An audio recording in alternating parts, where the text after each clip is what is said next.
Okay, welcome everybody. Good to have you with us today.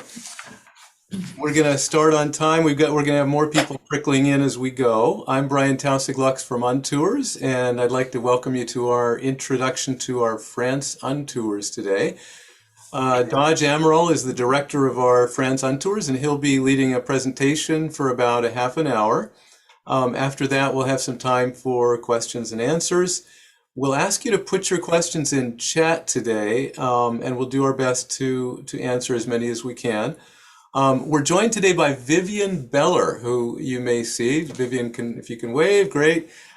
She's actually joining us from France, and she directs our on-site operations in Alsace in France. So she'll be available during the question and answer period to answer your questions, especially about Alsace, but she's a wealth of knowledge about France in general. So we'll see her a little bit later. During the presentation today, we're going to ask everybody to keep to stay muted. And unusually, we're going to also ask you when Dodge starts to turn your cameras off. The reason for that is we're going to try to save bandwidth for the presentation so that we don't have any glitches during the presentation. At the end of the presentation, during the Q&A, feel free to turn it on, turn your cameras on. We'd love to see what you look like, and that would be fun. But I think during the presentation, we'll ask that you turn your cameras off. So with that, I'm going to turn it over to Dodge. Greetings, everyone. As Brian said, I am Dodge Amaral. I manage our Untours here for France as well as London in our media office. And of course, I work with our staff overseas like Vivian. In this case, this will be short, about half hour, as Brian said. I'm going to probably gloss over a lot of things. There's just too much to cover, but I hope at least there'll be some entertainment for you, some interesting information, and at least give you an idea of what we do and how we might be able to have you enjoy your vacation plans. In any case, I shall proceed. What I'm going to first do is, let's see here, might as well show you the beginning of my presentation. And as you can see, we are in France, although before France was France, this is the Pont de Garde. Certainly one of the things people do visit in Provence, or when they're in Provence with us, but they happen to, this happens to be sort of west of us. And of course, it's a Roman aqueduct from 1st century AD. But in any case, I shall move on because we're not talking about Roman times. Although, of course, France, one of the first reason we consider France, of course, history and culture. But I'm just going to give you an overview of the country itself. France is a little bit smaller than the size of Texas. And as you can see already on the map, it kind of gives you an idea where the Atlantic Ocean and the English Channel to the west, the Pyrenees Mountain, which separates France from the Iberian Peninsula to the south, Mediterranean, the Alps leading towards Switzerland, and then there's the Rhine, Rhine River, which flows through our Alsace region and basically divides Alsace and Germany. And you can see Belgium and Luxembourg to the north. As you can see, France is a very diverse landscape, and we'll get a little bit closer to that. But one reason, of course, France is history. And of course, there's a lot of history to cover, but history and culture. And of course, I'm just going to show you one of our favorite places, Notre Dame, built or started in the late 12th century, finished near late 13th century. Sadly, as many of you know, 2019, April, fire wreaked havoc on a good chunk of the cathedral itself. And the French are hoping to have it somewhat restored in some way, shape, or form by the 2024 Olympics. This, of course, is just one part of France's history and culture. Another part is royalty, which, of course, France has been run by a monarchy, or had been for a long time. And this specific is a representation of Louis XIV, known as the Sun King. But of course, after the revolution, or after royalty, came, as you imagine, revolution. Some of you know. This, by chance, is not a subject of the first French Revolution, but of the second one in 1830. But they show it just because from a historical standpoint, it's very important, and from a cultural standpoint, since this is considered one of France's most famous paintings, Liberty Leading the People. Effectively, it's also been done by Eugène Delacroix, who's apparently one of France's most famous painters. And of course, there's so many artists whose work has left indelible work on French and world culture. It's hard to really go beyond more than just a couple examples, but I figured to do that. But really, France not only has a varied and illustrious history and culture, it also happens to be blessed with landscape, a beautiful landscape. In this case, a little combination of trees, of vineyard, and of mountains. And I'm pretty sure this is from our area in Provence, a mountain range called the Dentelle, but you can see their vineyards, which is certainly a big part of France's landscape. Since it's hard to really cover all the bases, I'm going to use Google Earth to just give you two sort of examples. In this case, as you can see, this is the Mediterranean, sea level. Marseille is the biggest city along the coast. It's a port city, part of Provence. And you'll see our area in Provence up here a little bit to the north. And you can see how it goes farther up as you go up the map. Eventually, you can see some Switzerland and Lyon, and eventually you can get to Alsace. But this is sort of sea level, just to give you one side of France's landscape. And then there's the other, which is, even though it's not in our area in terms of Untours, we're going to Mont Blanc. Just to give you an idea, Mont Blanc is over 15,000 feet above sea level, where we just were. And then you can see how France has a very variegated landscape just in the short view towards Paris, plains and mountains and things like that. So those are sort of the physical features. And of course, one of France's other heritages, why France, is food. Now, sadly, I've only brought this one picture. Part of the reason is France is full of so many regional cuisines, and it's really hard to cover them all. But one thing that is sort of a common denominator to a lot of France happens to be its variety of cheeses from various regions, be it goats, milk, sheep cheese. If anything, there is cheese all over France. And I figured that would be at least one good common denominator to give you an idea of why France is such a great place to go to from a food standpoint. Now, you can barely see him, but another feature of France are its people. Normally, when you come into the store, you're going to have to say good hello and you say goodbye. Very typical of all shops and most every place. And just on a deeper level, even though the French have often been considered rude or impersonal, the fact is they're warm and friendly people. They're not as open as Americans are, but once you get to know somebody, they're friends for life. And in many respects, in a grander scheme, that can also be applied to our countries. France and the United States of America have been allies, and certainly France was involved in many respects with our own revolution. And then, of course, they had their own later on. But of course, that I didn't want to at least miss out on, just because the best part in some respects about traveling, be it France or anywhere else, is the people. Now, I'm going to move on towards more sort of parts of the country, and specifically how it applies to Untours. And of course, the first place we're going to is Provence. I'm going to move away from Mont Blanc, go back to Provence. This is sort of the broader area. Pernes-les-Fontaines is one of our sort of base towns. So we kind of pinpointed that for perspective. You can see there's the town of Avignon, city of Avignon, which for a brief moment in history was the papacy, or center of the papacy. Many of you may or may not know that there was what they called a schism, where the Pope was actually in Avignon and I believe in Rome at the same time.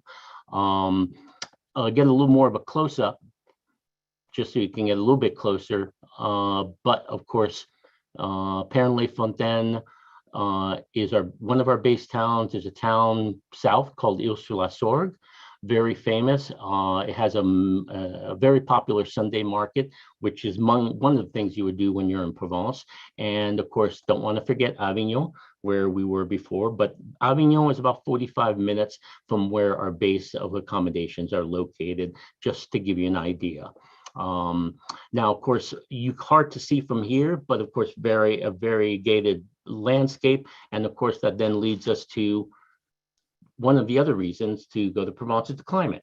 Generally very sunny, warm, dry, has certain issues with wind, Mistral, if you've heard of it, but that only helps with not only producing what you see here, which results in lavender and sunflowers, but then of course you then going to the produce and the bounty of the land that you have in Provence itself. As you can see here, olives. Maybe not in your supermarket, but olives are a very big part of Provençal cuisine, and they make superb olive oil. Just you're not likely to find it here in the United States. But of course, there's more than just olives. Certainly sausage, there's certainly meats of various sorts in France. This is, of course, at a very typical market. And of course, beyond that, you then have also the Mediterranean, which, of course, the abundance of seafood lets you have or enjoy something like bouillabaisse. Especially if you go to Marseille, that's kind of one of their specialties, and certainly worth having, or just any seafood, fish, poisson, soup de poisson, they call it. But of course, the bounty land also means produce. As you can see, flowers, produce of various sorts. And just so that you know, this happens to be at the Ile-sur-Sorgue market. So if anything, this could be a site or picture you can be looking at yourself in some future trip. Now, of course, another reason for Provence is the wine. This particular map doesn't show very much of interest other than you can see the various wine territories. There's a lot of rosés. Where we're specifically located, just so that you know, is more associated with the Rhone Valley, this gray area you see here, which has some of the best red wines, Châteauneuf de Pape, Gigondas, if you've ever heard of it before. But just to give you an idea from an Untours standpoint, we are mostly situated right around here. And as you can see, it's not a wine territory per se, right immediately where we're located. But if you see the small town of Avignon, for those who don't know, it is considered the world capital of melons. There is a time of year when melons are in season, and there's probably no better melons you could possibly eat anywhere. Just an example of not only can Provence produce produce, but some of that produce can just be put into a bottle of wine. And of course, if you happen to be in the area, you could just get your wine at a local store. This one specifically in L'Ile-sur-la-Sorgue, one of our local towns in Provence. Obviously, I can't show you all of it, but there's herbs de Provence, which are a big factor in Provençal cuisine, honey, garlic, probably missing quite a lot of stuff. But as you can imagine, just on its own, Provence offers quite a lot. From a culinary and from a wine standpoint. Now, of course, you're not only going to eat and drink, you're looking to see things. I only picked this one picture as far as an example of the scenic villages you can visit in Provence. Many people who've been there probably know this picture. In fact, I'm sure there are thousands of people who've taken this very exact picture. And this happens to be the village of Gourd. Sort of on the mountaintop within the Luberon mountain range, but it's a lovely place, lovely to see it from, and wonderful little old alleys and old buildings. It's just a beautiful town and sort of typical of what you would like to see when you go to Provence. Now, of course, after the eating, after the drinking, and after sightseeing, you're going to want to sort of lay your head down somewhere. And I'm going to show you a couple of our accommodations that we have in Provence, specifically one called Le Jardin 1, and there is a Le Jardin 2. There is a lot of garden and acreage around the property itself, but I figured just to show you sort of the charmingness of the inside of this one particular place.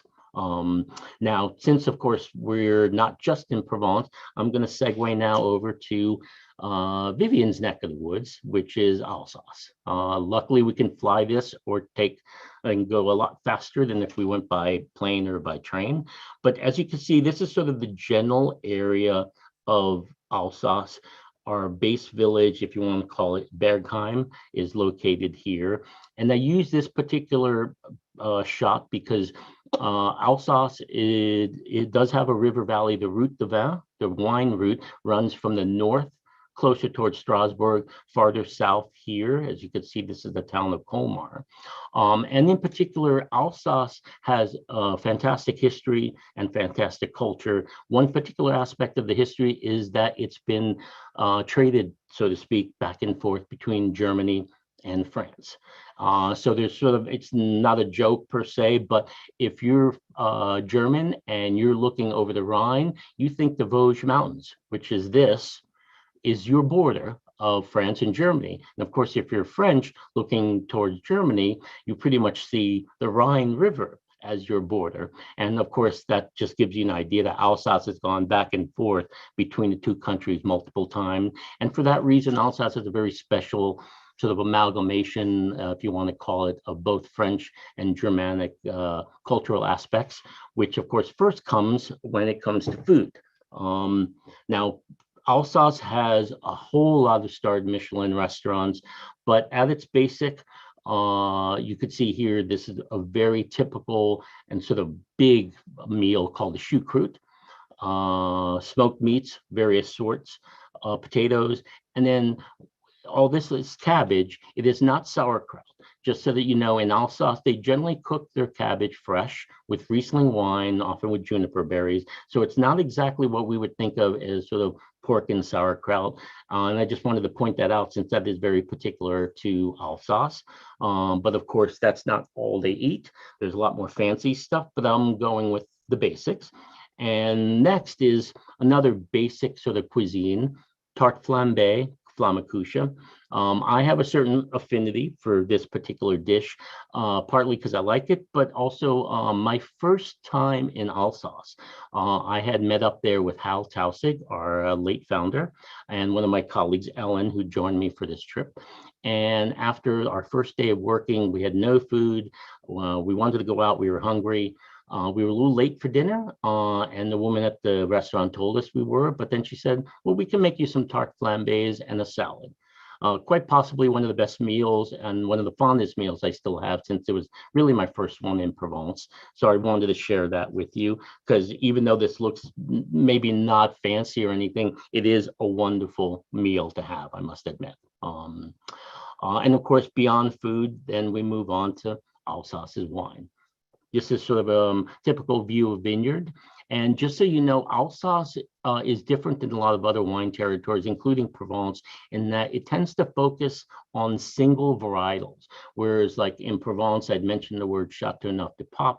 That's a combination of, I believe, 3 or 4 different grapes in certain proportions. Whereas in Alsace, you're going to get just a Riesling, grape wine, Pinot Gris, Pinot Noir, Gewürztraminer, and a few other things, varieties, but they're usually just the single varietals. But of course, leading back to its Germanic heritage, beer also happens to be well thought of in Alsace, and generally a lot of beer that you find in France happens to come from the Alsace region. But since we are talking about wine, I'll just pull up this fancy photo of a bottle of Riesling wine. It's more from the northern area of the wine route, not right where we're located, but it was a pretty picture. So I figured I'd at least mention that to you. And of course, food, wine, but then what you're really interested is where you're going. And of course, we're basically going to take a look at sort of the terrain. As you can see, patchwork of fields and vineyards and things like that, and of course mountains as you're heading towards the west. But then of course, when you focus on the villages themselves, one of the first ones happens to be where we happen to have an accommodation. It's the town of Ribeauvillé. You can get a glimpse here of the part of Alsatian culture and architecture, the half-timbered houses that are very reminiscent of Germany. And in the case of Ribeauvillé, it just happens to be sitting down at the base where there's a castle, which you can barely see up here, but certainly a place you'd want to walk up to or hike up to visit either before or after you have a wonderful meal in Alsace. Another town, which is not where Untours has accommodation, but is considered one of the gems of Alsace, is Riquewihr. As you can see, also very typical, the half-timbered housing, little cute signs. It's too late in the year for flower boxes, but you would generally tend to have them. And Riquewihr in particular, for some reason, has a lot of blue and yellow facades, which among the other colors makes it a very colorful town to visit, and certainly must see as far as your trip to Alsace is concerned, as is Komar. Which is one of the larger towns. It's a little city, if you want to call it, but you can see it has the same half-timbered architecture. And here you get to see flowers. And because of the canal system that they have through part of Komar, this particular area is known as the Little Venice, La Petite Venise. Komar is also known for two things. One, it's got a small but very incredible museum called the Unterlinden, where there's an altarpiece, a multi-pieced altarpiece called Isenheim, which is considerably one of the masterworks of religious architecture, certainly a must for anybody who's visiting Komar. And as a side note, it is also the home of Frederick Auguste Bartholdi, who, for those who don't know, he designed the Statue of Liberty. And there's a mini replica of the Statue of Liberty in Komar itself. So I just wanted to make sure you realize that, and this should certainly be on your agenda as far as what to see and visit when you're in Alsace. Now, of course, after the food, the wine, and the sights, just to give you one example, unfortunately, don't have a picture that I would present to you of the inside, but this is one of our accommodations called the Creme de Blanc. It happens to be a 3-bedroom, 2-bath house, so more for families and groups of people traveling together. But as you can probably tell, this is not springtime. There are no flower boxes, but the Alsatians tend to decorate for season and for holidays. So this happens to obviously be at Christmas time. Among the many things that we've discussed about the Germanic heritage of Alsace is the fact that they also have these wonderful Christmas markets. Unlike anything in most of France, more akin to what you'd find over the border in Germany. But I'm thinking Vivian might argue that the Alsatian Christmas markets are better than anyone else's. And I agree with her, having been there at least once or twice myself. But of course, after Alsace, you more or less might want to consider a little more urban destination, which is our third destination that Untours represents, which is Paris. I generally tell folks, because Paris is a relatively small city, surprisingly. It's only 7 miles across at its widest point. And as you could see, basically, I describe it as a sort of lopsided sideways oval with the Seine River cutting sort of an ugly frown, if you want to call it, across the face. But just so you know, everything south of the river, and you can see, you can even base yourself in the center of the city, but where the Ile de la Cité, which is where Notre Dame is located. Everything south of the river is the left bank. Everything north of the river is the right bank. And you can already see from this the sort of close-up that you have the Place de la Bastille, Pantheon, Musée du Louvre, Musée d'Orsay, Sakura Curve, a number of different potential monuments that you would visit while you're in Paris. So I'm just going to kind of go through some of them because they're all part of Paris's history and culture. Recent history, if you want to call it, post-World War I, is the Sakura Curve. Wonderful location up at the north of the city, one of the highest points in the city. So when you're looking away from the Sakura Curve, you pretty much get this broad landscape view of Paris, which is wonderful. And then, of course, we're going to go back a little bit because another part of France's culture is La Sorbonne, one of Europe's most prestigious and oldest universities. As you can see, it's founded in 1252.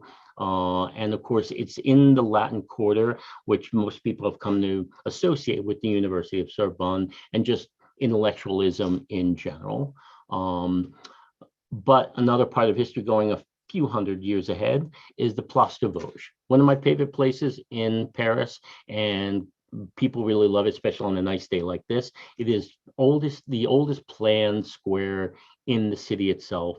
It has these great little arcaded walkways where you can go to restaurants, stores, or even just in case it happens to rain, protect yourself from the rain. And now going even a little farther ahead time-wise, this is just one of my favorite bridges in Paris. It's the Pont Alexander III. And as you see, it crosses the Seine River. And if you notice this gold globe or dome, that happens to be Les Invalides. It is where used to be a military hospital, and now it's basically a complex that has museums and a number of things mostly related to France military and the French military history. But underneath the dome is also a museum where you would technically find Napoleon's tomb. I can't remember if he's buried there or not, but people do go visit his tomb. It is a museum, which then leads us to a few other reasons in Paris to go to is museums itself. As you can see, this is sort of a stylized artsy picture of the pyramid, which makes for the grand central entrance to the Louvre Museum, which you can obviously see here. But just so that we get a more closer look at just how big it is, we're going to kind of use this Google Map function to show us the Louvre Museum. As you can see, pretty big. Here is the pyramid itself. The whole collection runs around here. And then as we were talking before, left bank, right bank, we're looking towards the east. Place de Vosges, which we talked about, is right there. This is all the Marais district. And the right bank, if you cross the river over this way, you're then getting into the left bank. So you can see the Louvre is right along the river and right on the right bank. And here's another stylized picture, in this case of the Musée Rodin. Rodin being a little bit more on the modern side, but the thinker you can see from the outside, and it's certainly worth visiting. And just for those who are going or think of going to Paris, we do include a 2-day museum pass with the Untour so that you can at least take advantage of the big museums like the Orsay and the Louvre and the Rodin Museum. It's certainly going to be part of your trip. And of course, again, after the eating, and of course, I didn't mention drinking per se, if only because, of course, most of the wine come from other regions of France and not Paris. Although by chance, Paris does have a vineyard up in Montmartre in the north. I'm not sure about the production, but there's plenty of other good wine to have regardless. And then, of course, once you're sort of done with the sightseeing, again, go back to, I forgot about food. Yep, there's food in Paris, and Paris doesn't have a specific regional cuisine per se. If anything, it features all of France's regional cuisines in different restaurants and such. But of course, like many modern cities, it has fusioned certain things, and you'll find things like sushi and other sort of international cuisines you used to not have before. But still, main reason to go to Paris is just to have some of France's great foods to begin with. And then from here, since either you can have dessert at the restaurant, or you can just decide to pick something up on your way home or to have in your apartment. Certainly you wouldn't probably eat a whole cake, but you have the choice to do so, especially if you're in your own place, so to speak. And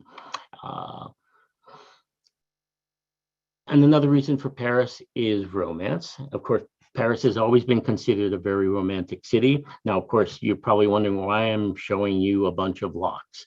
For those who don't know, there's this one particular bridge in Paris over the Seine called the Pont des Arts, also known as the Bridge of Love. All these couples over the years have put locks and their names on them to signify their unbroken bond of love. Unfortunately, after a while, the locks themselves were doing some damage to the actual infrastructure of the bridge. So they've cut off any new locks from being added, but this is still left to just give you an idea of just how many people have made a pilgrimage just to express their love for one another. So I figured at least to show you that before we then move on to the last part, which is really where you're going to stay and lay your head. I'm going to just show you two of our apartments in Paris. One is called the Champs-Élysées 1. As you can see, the owner has an affinity for books. So for those of you who like to read, because I believe they're both in French and English, you have a whole library of books. another apartment, not as book oriented or maybe as decorated, but this apartment happens to be on the Ile Saint Louis. Very awesome, fantastic location, but just an example of what people can stay at or where they can stay at when they're in Paris. Now, generally, I'm going to go back to the sort of the main thing is why Untours. And just in case you haven't noticed, this is me and this is Vivian. Between our office here in media and of course our staff overseas, we of course know France, which is one of the reasons why people come on an Untour. We do offer an airport meeting. For many of you who know, we operate on a Wednesday to Wednesday calendar. So usually Vivian or a staff person in Provence and or staff person in Paris, Francois, often meet you at the airport and help you get to your accommodation. And then once you have jet lag, the next day, of course, is you can then take advantage of the orientation. Now, the orientation is a lot about maps, advice, sightseeing guide, logistics, and practical matters, especially since you're living in a private apartment. But after all that, get to the fun part. In this case, these happen to be first-time clients with us in Paris, first time to Paris. And so I skipped all the orientation and the dinner that comes afterward and just went straight to the dessert. Now, of course, that could be one aspect of an event in our own tours. If you go to Provence, there's a good chance you could possibly get involved in a wine tasting tour. Our staff person in Provence, Anne, happens to be a specialist in wine itself, especially of the region. So you can certainly talk to her about wine, of the various wines we've covered, and more than I possibly ever know. But in this case, once you get past the orientation, there are the other sort of logistical issues. We offer car rental with both Alsace and Provence, and many of you might be familiar with the Renault Clio. It's probably the one car I've seen among our fleets more than any other, but this is sort of a typical car you'd go to use for Alsace and Provence. Of course, if you're in Paris, you're going to use the metro instead. And the metro system in Paris is well organized, comprehensive, efficient, and once you figure it out, very easy to use. And there's no reason for you to have a car in Paris, as most of you would know. But in case you're traveling between Paris and Alsace or Paris and Provence, you might just end up on one of these vehicles, the Tgv Train. Wonderful train, runs upwards of 160, 180 miles an hour. Fantastic way to see the landscape very quickly, but fortunately you can get to most anywhere in France within a few hours on the high-speed train. And then, of course, the biggest part of our on-tour on site, or at least once you get there, are our staff people. I've already alluded to our staff, but here is a picture of Anne Plum in Provence. She happens to be, I believe, in Avignon with the sort of half-made bridge behind her. And of course, our guest, Vivian. This happens to be Vivian, and you can imagine here's a regular half-timbered sort of housing that you find in Alsace. And then, unfortunately, couldn't join us today is our staff person in Paris, Francoise, in front of one of her favorite monuments in the city, Notre Dame, which we talked about is did have a fire and is hopefully being rebuilt in some way, shape, or form. And of course, they support you while you're on site, as well as having the media support here. But of course, one thing, given the current times, is for both us and our staff overseas is the COVID support we'll be trying to give you. We've been very vigilant about keeping up to date with changing requirements, entry, return, what to do while you're there.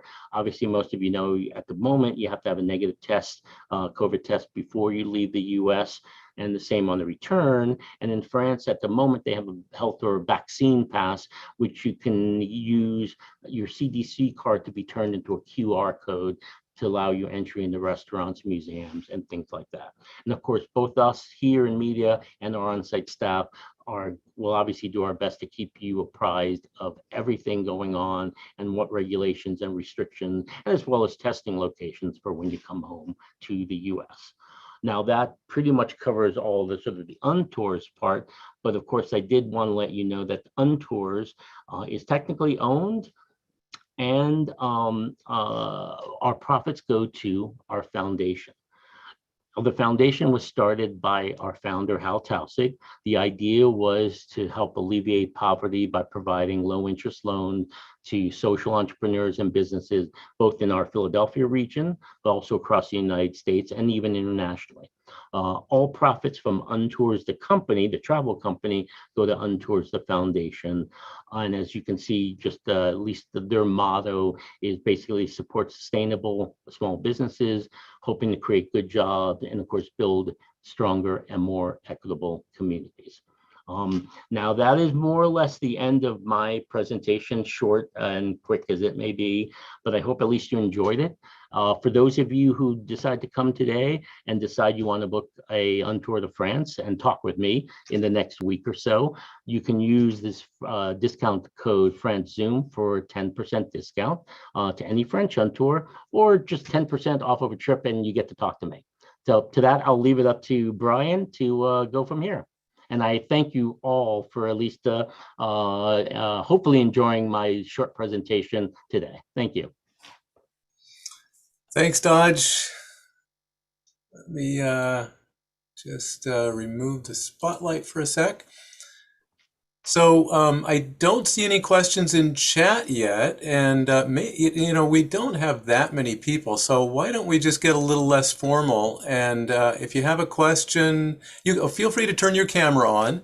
And if you have a question, raise your hand, and I'll tell you to unmute yourself. Let's try that. I'll be like a teacher here if I can. Any questions? All right. I do recognize some names, I have to say. I believe I have Christine Baller on my list to be sending some planning information probably in the next day or two about your upcoming trip to Provence. Yeah. All right. Here's a couple of questions. So the first question is X, AIX, question mark. So Dodge, tell us what you can tell us about X. X en Provence, as opposed to apparently X's in other places. It's just pronounced like our letter X, AIX. It is a large city in the southern part of eastern part of Provence, from where we're located. It is most closely associated with the artist Cézanne. One of the mountain ranges just outside of Aix-en-Provence is called Les Alpilles. One part in particular called the Mont Sainte-Victoire, Cézanne has probably painted maybe 30, 40, 50 times. And there are a lot of examples, but it's his hometown. And in particular, one alley or boulevard called the Cour Mirabeau, they say is the loveliest street in all of Europe or all of the world, but it is a lovely tree-lined avenue, so certainly worth visiting, as well as for the remnants of Cézanne himself. Hope that answered your question, but it is Aix-en-Provence, in case you're worried about the pronunciation. All right, and Wendy asked, is there a way to see the first 15 minutes? Wendy, we're going to send everybody a link to a recording of this, so absolutely, you'll get a link, and you can watch the first 15 minutes. You won't miss anything. So, any questions on Alsace in particular? Since we have Vivian here, who's our Alsace expert.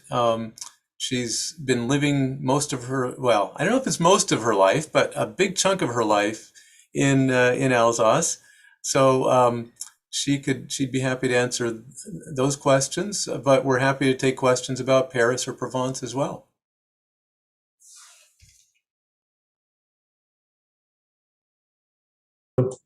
I'm Mark Rondall. If to a person who speaks no French at this point, is it relatively easy for a person to get around, especially in rural areas? I'm going to ask Viv to answer that question. Oh, we need you to unmute. Okay, there you go. Okay. Yeah, hi. Thank you for the question. And it's relatively easy. I'm going to say it's probably going to be easier in Paris than it is in Alsace, but our Untours do just fine. Our Untours do not come as French speakers. And if you know any German, it's helpful. But you'll find that most people here are we have a lot of tourists. So our shopkeepers, etc., are all used to dealing with English-speaking people, and you'll have no problems. Our Untourists never do. Thanks. As long as you are fearless, well, I don't want to say fearless, but pointing, asking, hand gesturing when the language doesn't work seems to do just fine. We've not had anybody decide not to stay on their trip because language was an issue. So I think you'll be fine. And you'll find, as I mentioned earlier about the French being just wonderful people, they also are among the most helpful, especially when you clearly look lost. So if anything, that is to your advantage, sometimes being a novice from the language, because they'll just have a lot more patience with you. All right, I see another question here. Can you take the train from Paris to Alsace and pick up the car there? I think that's a Dodge question. Yes, generally for those, and I've never even went into it, we do have combination. We can do a week each in 2 of the destinations. So Paris, Alsace, a week in each is a combination. Those who are doing that, you, instead of picking up your car in Paris, we provide you the train, the TGV train, about 2.5 hours, not even, to Strasbourg, where you pick up your car and then go to your Alsace accommodation. Usually, if you're flying home from Alsace, Basel, whatever it may be, you just drop off your car there. Some people just decide they're going to go home from Paris, so you just take the same TGV back to Paris, to the airport in this case, and fly home. But we wouldn't necessarily assume to have you pick up a car in Paris to get to Alsace when the train can do just as quick a job. And just to help you out a little bit, though, it's under 2 hours to go from Paris to Strasbourg. It's 1 hour. It's 1 hour 45 minutes to get to Strasbourg, and there's you can get the car right at the train station. We'll give you the instructions as to how to go from the train station to your apartment. So it's easy. Yes. All right, Viv, here's another one for you from another Vivian. What is the best time of year to visit Alsace? In all honesty, September. It's everything. It's bounty. You've got the flowers, you've got the harvest, the wines are coming in, the grapes are all very lush. It's a gorgeous time of year. It's not too hot. It's rarely too hot here in Alsace anyway, but September, even beginning of October is the nicest time, I have to say. That's yeah. Because it's a very lush land. We are really a land of bounty, and so all the fruit are ripe, and the markets are full. And the flower boxes are just overflowing. It's really nice. Yeah. Okay. Any other questions? Christine, I see you unmuted yourself. Did you have a question? No, we're coming in a couple of days early and staying in Paris, and then going down to Lyon by train, or down to Marseille by train.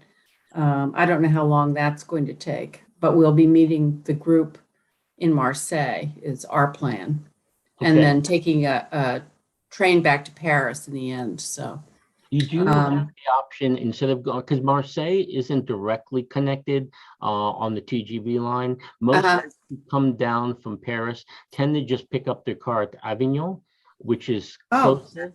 You wouldn't meet our staff there, but it's 45 minutes to our accommodation, and we would just be giving you direction, GPS coordinates, rather than going all the way down to Marseille, which is another 45 minutes. It's about 2 hours and 40 minutes from Paris to Avignon. And then you pick up your car there and drive directly east about 40 minutes to get to our accommodations. You could go to Marseille, but then you'd have to change to a metro to then get to the airport. Probably more cumbersome and stressful than you need it to be. yeah, I was concerned about meeting for the orientation, I guess. Also, the orientation, just remember, is the day after your arrival. We've certainly, even if you're already in Europe, we usually, since a lot of you would be flying over from the States, and arriving on the Wednesday, we certainly wouldn't expect you to have the wherewithal to deal with all the things that we discuss in orientation. So we leave that for usually late Thursday morning or Thursday afternoon. That way you have a little chance to catch up, maybe get to know your home village a little bit, where to shop, where to pick up your bread before you really get into the heart of sort of your sightseeing and such. So would the orientation be back in Marseille or closer Nope, to where we are? The local restaurant, usually in the town of Perrin, is where we've mostly been focused Okay. the last few years. So you kind of have an idea where it is, and I can't remember where you're staying, but you might not be that far away anyway. Perrin-le-Fontaine is Okay, where we're it's staying. probably going So, to be about a 5-minute ride, 3 minutes even, to get to Okay. the orientation location. well, it sounds like a much better plan than to go to Avignon instead. Great. Thank you. Okay, Paul, do I see that you unmuted yourself for a question? Yeah, I have some questions about the trip schedules to any of the 3 destinations and also the cost involved. Could you just give me a little bit of sampling of the 3 trips? It's kind of difficult to give you one price, and the only reason is because everything we do is priced by apartment, and it's now seasonal. So it could be, say, if there are 2 of you, $1,500 per person for a week with the transportation, the whole thing. If you're in a more rural area, Paris, London, for example, are going to be much more expensive, but everything is priced on a website, so you can look at it by apartment. So you can see, certainly if it's 2 of you and you might be looking at a 2-bedroom place, it's going to be more expensive than if you chose a 1-bedroom place. But there's going to be variances in terms of the pricing within each program. And certainly, like I said, Paris is going to probably be more expensive than any of the other 2 Untours. But for exact pricing, based on the time of year and the number of people when you're going, probably our website would be the best reference point. Does that answer your question, Paul? Kind of? About the schedule of the trips, say from what time of the year to what end of the year? We mostly operate spring and fall, a little bit into the summer, but for Provence and Alsace, for example, we take a bit of a summer break. Part of the reason being that it's high season for Europeans, and so our clients tend to actually prefer not to go in the deep part of tourist season or summer. Paris, because of it being an all year round, almost sort of destination, we operate from March through the end of October, early November, and we do go through the summer, but not surprisingly, we don't get a lot of people going to Paris in the summer, even though we do offer it. So think of it as more of a, let's say March, April, May, June, and then September, October. Okay, Paul, did we answer your questions? Indeed, he did. Okay, great. We have another question in the chat. Would a combo trip between our Germany locations and Alsace be a good mix, like 1 week in each? Let me try grabbing that one, since I know the German side a little bit more. I think Rhine River in Germany on tour combined with Alsace is a really interesting combination to do. You're really seeing 2 different cultures on each side of the Rhine River. You'll see some of the same wines, but they're made differently and they taste different. But you'll see a lot of cultural similarities. So the Rhine and Alsace is, I think, a very interesting combination. We also have an Untour in Germany in northern Bavaria. That's a little less of an obvious combination, but we can certainly make that work for you as well. So yeah, I think that could be a good combination. Am I still on? Yes. Yes. You might also want to mention the cruises, that Alsace is easy to combine with a Rhine River cruise, because the Rhine River cruises start or finish in Basel, and that is minutes away from our Alsace Untour center. So that is also a possibility. Yep. And we do sell river cruises as well. We're not talking about them on this particular webinar, but you can contact us and we can talk to you about Viking or on the waterways river cruises in Europe as well. And they do combine well, as Vivian said. And I can also probably say that also we have had people combine Alsace with our German Untours. We also have had people combine Alsace in Switzerland. Never mind the obvious combinations within France, but close enough that between the train, very easy to connect one to the other within less than a day. Yeah. Great. Dixie, I think, was raising her hand there. I'm so excited for my trip in August and September, but I'm concerned about one thing, and that is driving our rental car from Alsace to Provence. Can you reassure me about that? Shall I feel that? Yes. Yeah. It is a longish drive, and most people, if it's really just a transition from point A to point B, you're mostly going to be on the French highway to expedite your trip. If anything, it's easier because you're not getting lost on local rural roads or things like that. You could conceivably switch cars. We've had people ask about the idea of having their one car for Provence, the one car for Alsace, but just knowing that you then would have to drop off that car, take the train up from, say, Avignon, likely to Strasbourg, then sign another car, and then, of course, drive from there to your accommodation. And the train ride isn't long, but a lot of people prefer, especially with luggage, not to have to worry about changing and lugging their stuff here and there. Just easier to pack your suitcases in the back of your car, and then it's just going to be a decent journey, 6-7 hours, depending on how fast you drive. If you're doing a week in Provence, hopefully by the end, you'll drive a little bit faster than you would have at the beginning of your trip, because that'll help expedite the transition. Yeah. Okay, thank you. All right, we got a couple more in chat here. Another one from Vivian, for Vivian. How did last year's flooding affect the cruise lines? The cruise lines are professionals who have dealt with flooding for years. So we dealt with it. When in Alsace, we don't get too much flooding because we've got a system, because the Rhine floods naturally. We've been dealing with it for many years, and therefore there's a system of a canal that keeps us from flooding. And Germany got very hard hit, so the cruise lines put people in buses, and it's a well-known and well thought out plan in case of flooding. That is, just not so hard. We just pick people up in buses and put them in hotels. That's how it goes. All right. Johanna said, just wanted you to know that we love our Untours, headed to Tuscany in June, but Provence is on the bucket list. Great. Okay.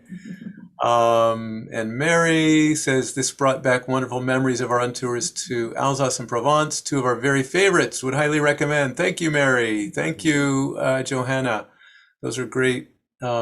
Or Jonna, sorry, for mentioning that. Any other questions? Oh, Christine, thank you. She says, I want to say that you guys can read this. I don't have to read it all to you. Great. Good. Well, we'll be talking soon, Christine. Very soon, great. actually. Looking forward to it. But obviously, as questions come up, don't hesitate to let me know. Thanks very much. Okay. Well, last chance for a question. Okay. I'm hearing a beep, but I don't see anything. So I think, if you have a question, you can just unmute yourself. Otherwise, I think we're going to close. Thank you, everybody, for joining us. Remember, you've got a week to book France to get a 10% discount. So don't forget to do that. And we will send you a recording of this that you can listen to yourself or watch yourself or share with your friends if you like. So thank you, everybody, for joining us. Thank you, Vivian, for staying up late in France, and for Dodge for a great presentation, and to all of you. Thank you for your patience and kindness. Nice All right. meeting you all. Thank you. Yep. See you next time. Thank you. Take care.